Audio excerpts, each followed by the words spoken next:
98 out of 100 hottest cities in the world India में थे। And also you have notice कि recent कुछ time में फायर बहुत ज्यादा लगने लगी है। इंडस्ट्रियल फायर, कमर्शियल फायर बहुत कॉमन हो गया। सो क्या इस एल नीनियो हीट वेव का फायर के साथ कुछ कनेक्शन है? Let us dive deep into that. While the heat wave itself does not necessarily cause any residential or industrial fire, but it does act as a big force. Let me tell you why.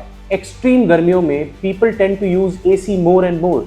Now, if you continuously use AC without any break, high atmospheric heat की वजह से chemical cylinders, AC compressors and commercial refrigerators का internal pressure बढ़ता है, which makes them very much prone to start a fire in case there is a little bit of spark.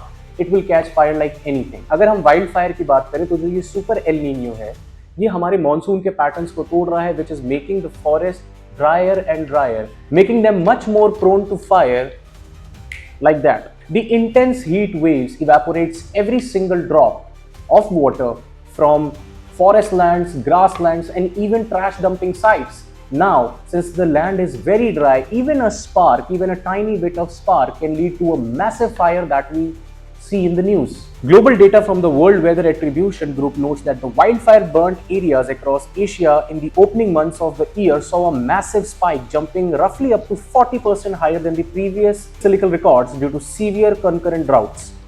So what can we do to keep ourselves safe in this extreme heat and of course fire? Before you leave your AC running for straight 24 hours, give it a break. Check the wiring, clean the filters, do not skip that service. The heat wave is inevitable, but the disaster doesn't have to be. Stay cool, stay informed, and do check your surroundings.